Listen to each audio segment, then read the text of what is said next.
Yo, Philaflava. All right, so we got the one and only R.A. the Rugged Man on the line right now. What's going on, man? Hey, yo, what's up, man? Chilling, bro. Good looking out. Thanks for calling up, man. Yeah, just, causing trouble, Figured I'd hit you up out in Miami. That's where all the girls is at, Yeah, no doubt. All the clubs where they're allowed to have, your clubs is a little more wild than ours out here. We got all these regulations and rules out there. You go, the girls have no pants on, no drawers on, Hey, man, when the weather's warm, they just got to do what they got to do to cool off. You know what I mean? Yeah, no doubt. Yeah, New York is like turning into like Disneyland. We used to be like the hardcore 42nd Street hookers everywhere, but now you can't even touch it in your closet, right? Yeah, exactly. Yeah. Swag, B. Hey, yo, we just got done playing Black and White, the joint with Timbo King. Oh, with my man Timbo King. Yeah. He got an album coming out with Tragedy Gaddafi and Killer Priest called Black Market. Okay. Yeah. Real quick, why don't you tell us how this album came about, how long it took you to make it, and how you hooked up with Nature Sounds to drop it? Well, I just got so many records. I've been making songs for, 18 years of my life, and, rapping for 18 years, recording for about 15. So it didn't take that long to put together an album. I just threw some joints together, and, Nature Sounds gave me a paycheck. I said, here's some joints. I still own them. They give me a high percentage. So, I own the rights to my songs. It's a one-off. They gave me a decent deal. They paid you rights for your songs? I own the rights to my songs. Oh. What you thought I said? I thought you said they paid you rights for your songs. No, they paid me rights. I was like, damn, bro, you starving? They pay you rights? Yo, we'll give you a cheeseburger for 5 more songs. See, out in New York, we mumble. You hear Maze, Fabulous, R.A., we don't know how to speak. We're all like on that mumbling, like, baby. But, what happens, you sign to a label, they keep the rights to your songs. They own them records. True. This thing is... Or they end up in Michael Jackson's house. Yeah, with the Beatles, right? Yeah. And the monkey and the kids. And the monkey scratching your records at parties. The monkey scratching your records, yeah. But yeah, man, you heard that they trying to not play Pretty Young Thing by Michael Jackson on the radio no more? Oh, for real? That's what I read in the newspaper. Said that they're not feeling that joint anymore. Yeah, like, they're saying Pretty they're Young not, Thing. They're not really playing that at his house man. either. We got to stop playing that one, But I think that's if if he's found guilty, they're gonna stop playing Pretty Young Thing. I'm not sure though. It's just can't believe everything you read.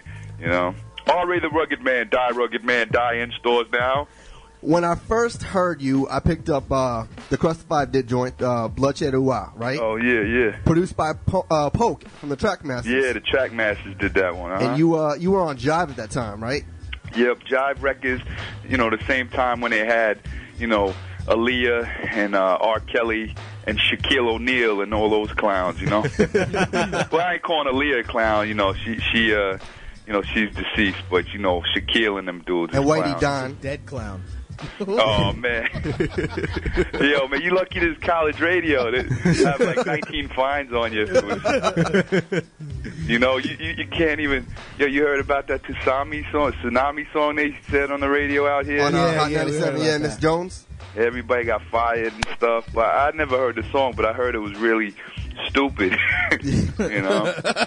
Like saying some real stupid-ish.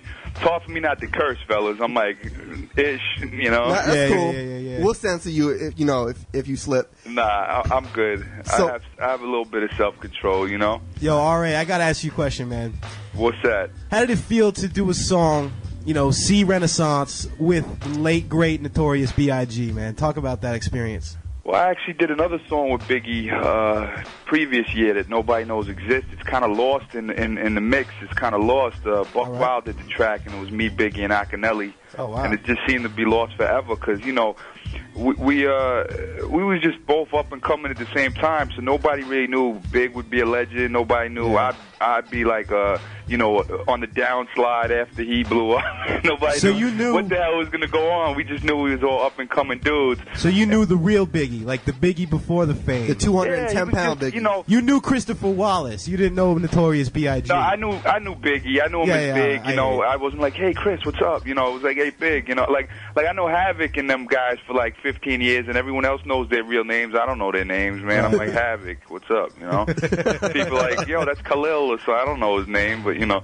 I don't know anybody's real names. The only reason I know Christopher Wallace's name is because when we did do the C Renaissance for Jive needed paperwork, so it had Christopher Wallace on the contract. I'm like, that's your name, man.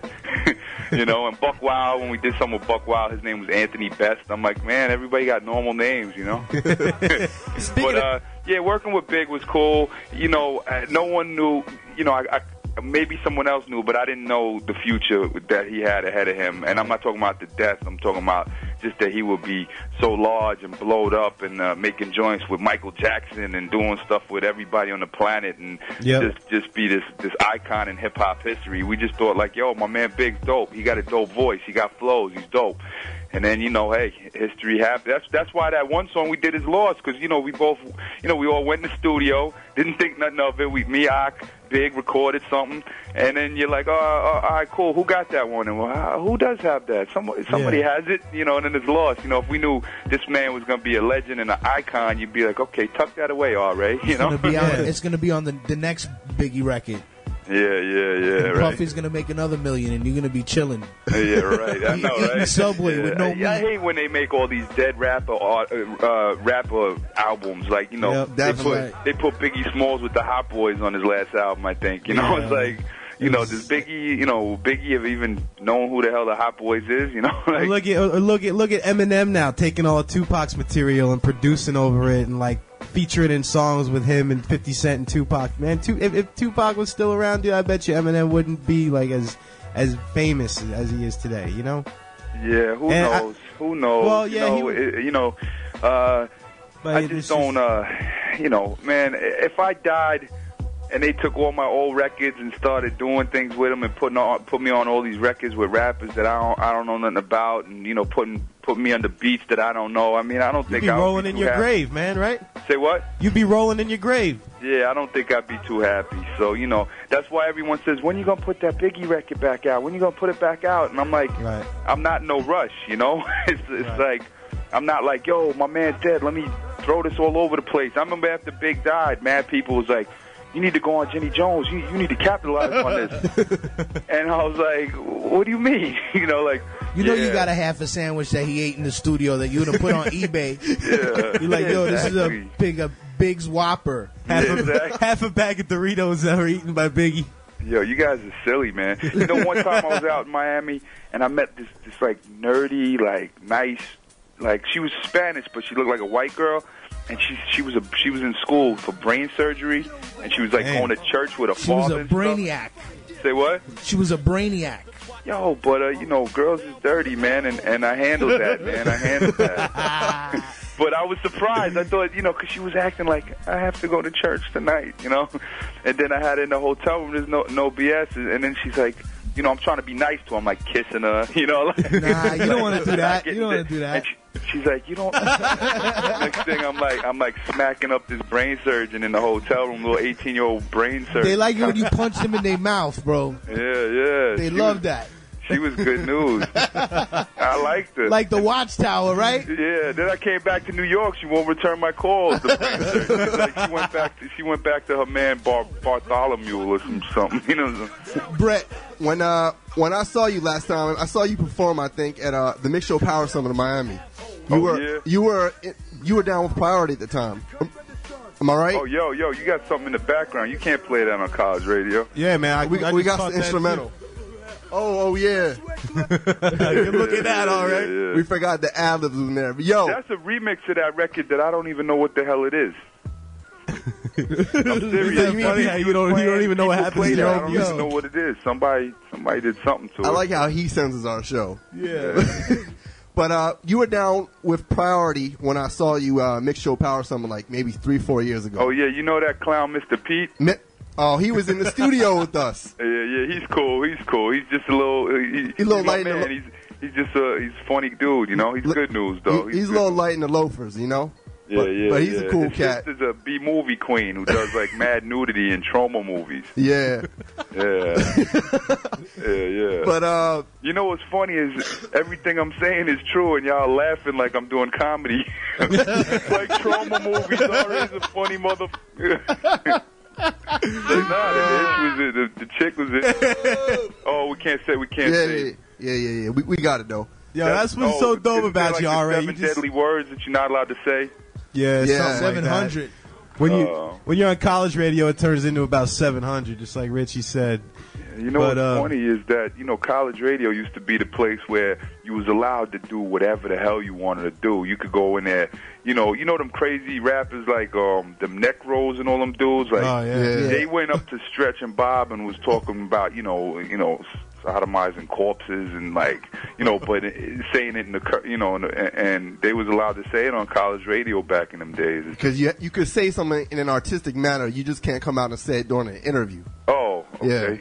But we still can't say that in a song. Otherwise, so what we do is artistic, huh? Well, that's what that's what Clear Channel and everybody else who owns every damn frequency out there, you know, says about what you can say and what you can't say. And of course, Michael Powell, who's in charge of the FCC, you know, not anymore, right? Not anymore, but he definitely set a lot of rules and regulations down. You know why? Because he didn't get no ass. He was like, these guys get laid. I'm angry. He's like, they have to clean up their act, you know? Remember this stuff Big L used to say, man, back in the day in 92? Yo, remember Big his L, freestyles? Big L was great, about? Man. You know, Big L, I think the 15th of this month marks the anniversary of Big L's death. 6 years, man. Yeah, wow, that's a long 139 in Lenox Ave. But yo, let's get back into you, all right? I want to say straight up, bro. Pause. You know what's great about your style and your flow is that you're just being a stand-up guy, and there is no false image that you put on or nothing. But I did hear something from somebody. Well, first of all, I know that you were on the Smut Peddlers album. You did that joint with Cage and Eon. Yeah. Now I heard, I don't know if it's true, that something happened between you and Cage and you snuffed him. No. That's some internet rumor. All right, that was an internet rumor. Me and Cage. The only one that ever gets snuffed is Milo. Milo always gets snuffed by everybody. I think Necro snuffed Milo. I mean, self-titled. I put my hand. I never snuffed Milo, but I took my hand and just like mushed his head, like, "Yo, you're not a man," you know. But nah. The thing is, I badmouthed them in a magazine. Okay. And I had seen them. And everybody was on some like, yo, why's it got to be like that? That's the furthest it ever went with any of us. Okay, no, it was an internet rumor, and we just cleared it up for the internet. Yeah. You know, I really don't have no relationship with any of them fellas, man. I really don't. You don't really talk to any of them? Not a bad one or a good one. And but that video was sick. The bottom feeders. Yeah, we got a new video for Lessons we just finished. Okay, for real. But that one is it's children friendly almost, you know, like you could actually play it for human beings, not like the Smut Peddler video. There was another rumor we had that you actually snuffed Chub Rock and SOBs. No, you never heard that. You know how many rumors there is? Yo, Steve Stoute came up to me and told me that he's like, yo, why you chased Eminem in the bathroom with a knife and was stabbing the door with the knife? And I was like, yo, it didn't happen. He's like, yo, I know it happened, man. My man told me, oh, man, you know, so many rumors, man, so many rumors. Yo, we heard Tom Green smacked you in Gray's Papaya. You know, hey, at least these rumors ain't that dudes is snuffing me. You know, I'd be angry if made-up rumors started about me getting snuffed out, you know? Right. Yo, speaking of Necro, the whole nonfiction camp, you feeling their music? You ever think about collaborating with them? Well, I know them kids for a lot of years. And I don't, you know what it is? I don't listen to a lot of music, man. I kind of just make my own music. So I haven't heard their last couple projects, you know what I'm saying? But I got to hear a couple Necro beats back in 97 or 98, and he was doing his thing on the beats, and I really haven't been in touch with it, you know what I'm saying? But them dudes, they're all cool, little funny dudes from the neighborhood, all from around here, you know? So, right. You know, I'm not sure. You know, if cats approach me and want to do something creative and got some good concepts, I'm down to work with cats. You know, so whatever, man, whatever. I hear you a big G-Rap fan. I bet you would love to work with that cat. He scares me, man. Really? Yo, he's the only one. I really believe if you put me on a record with any MC alive, I really believe that they'll get heard up, man. But, G-Rap's the only dude that just, for year after year, just destroys every rapper. Man, I never heard him not destroy a rapper on a record. Any record he was ever on, he just, annihilates the MC. So I'd like to do a record with G-Rap, but I feel like I'd be sitting in the crib, writing rhymes for like a week trying to make sure that I came correct,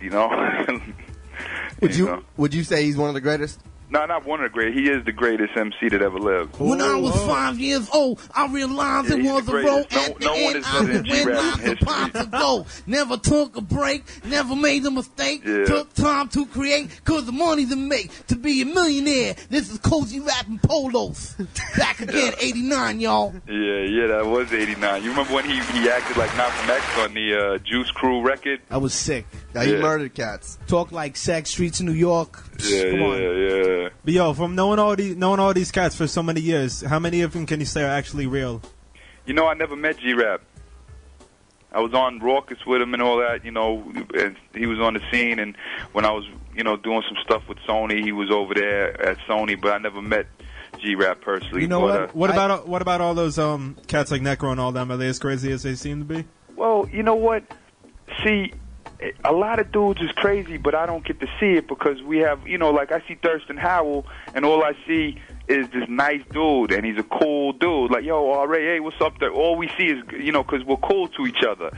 But then you hear these stories about big brawls in parking lots and going nuts and this and that happening, and, I don't see a lot of it with them dudes, and Ill Bill and Necro, I see, hey, what's up, Ill, what's up, Necro, hey, what up, so all we're only good to each other, so I don't never see them doing it, but, I hear stories about, so-and-so did this or that, so, there's a good chance they are a little off, but I just never got to see it, I actually have a Kool G Rap story. I met him once. It was on the set of All of My Life, that video he did.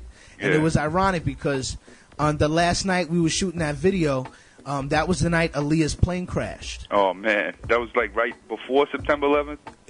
Yeah, it was like a week or two before that. Oh, that was August 23rd, right? Yep, and I remember I was one of the extras in the video. Oh, man. What are you, they don't have Puerto Ricans in Miami. Well, what are you? Nah, I'm Puerto Rican, bro. I'm from Brooklyn. Oh, they do? What a show. You sounded like it, but I'm like, wait, Miami don't have that, do they? They got Cubans and everything else, right? Everything else, bro. We got everything here. Are you from New York? Yeah, I'm from New York. Yeah, because I heard it. I'm like, yo, I'm talking to a Puerto Rican here in Miami. He's a Jew-Rican. I'm a Jew-Rican, bro. I'm a new Jew-Rican.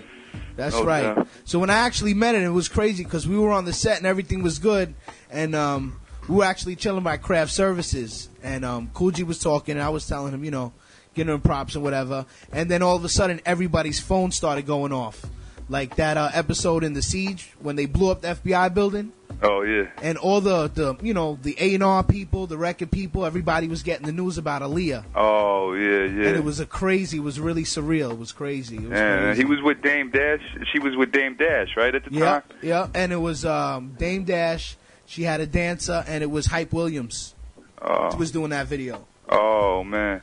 And it was just crazy. Yeah, you know what? I wasn't in the loop of that whole Aaliyah thing because August 23rd that happened. My brother had passed, that I talk about on the record lessons. When my little brother passed, he passed away August 20th, 3 days before it happened. Oh, wow. So we was all on that kick, and then it was like Aaliyah died, and I'm like, do I care, Yeah, no doubt. That was a rough That's not a no disrespect thing, but, I have my own family issues, Good thing it's college radio. Yeah.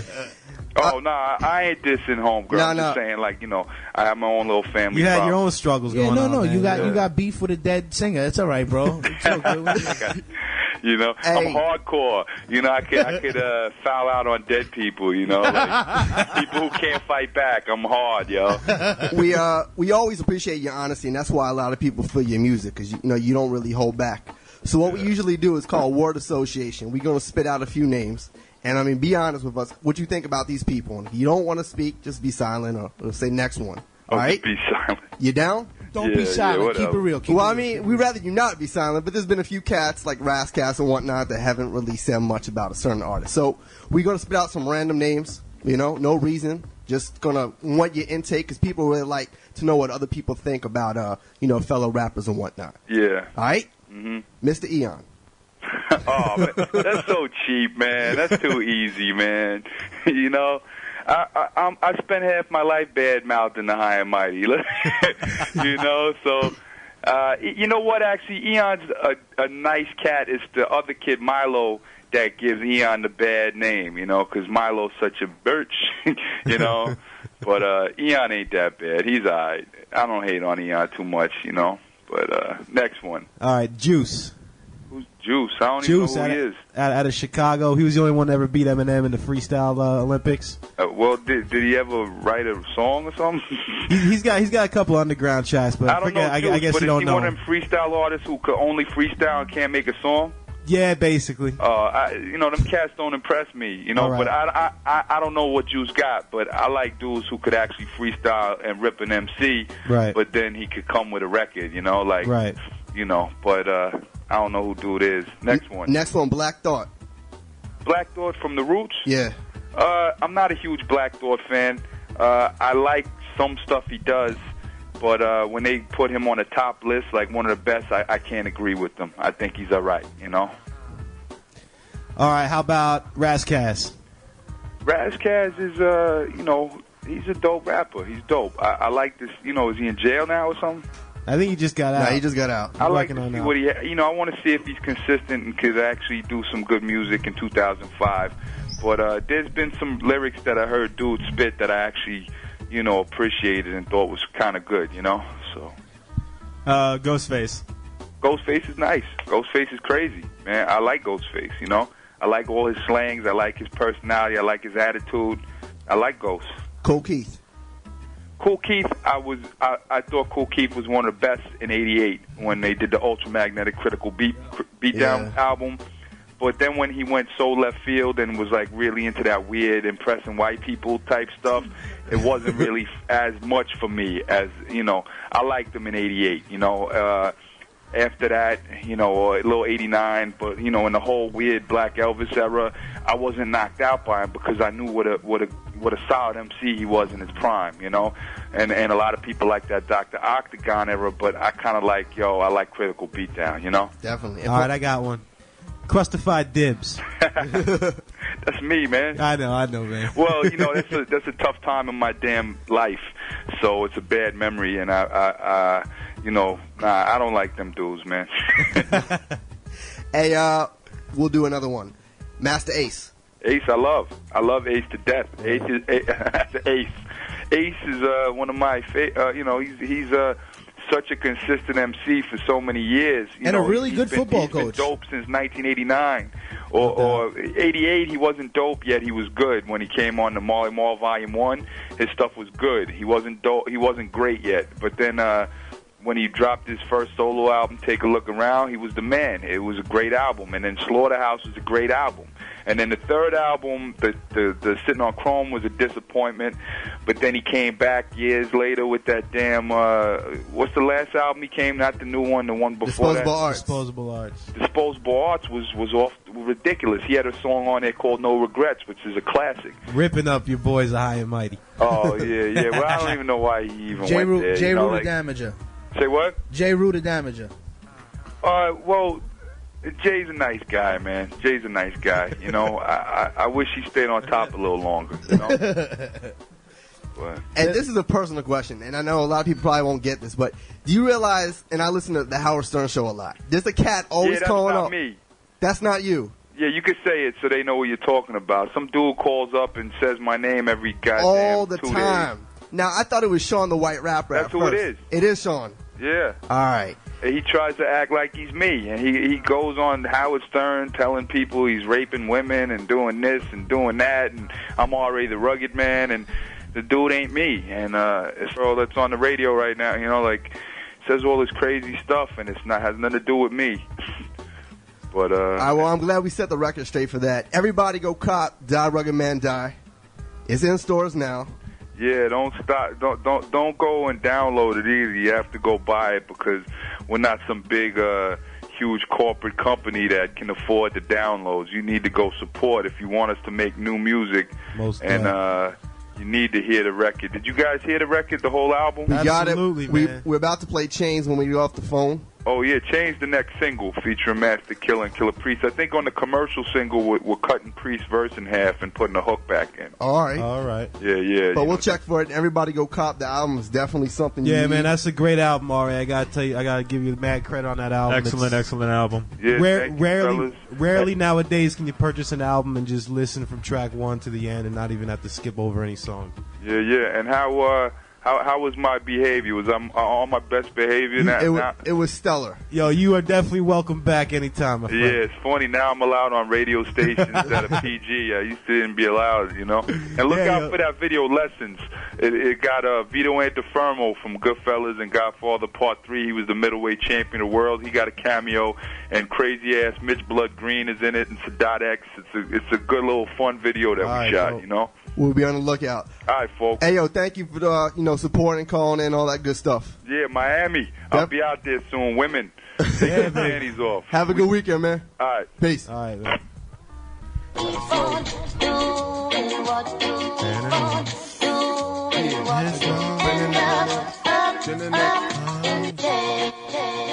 Yo, back in '88, son was getting a little paper, pulled a few strings.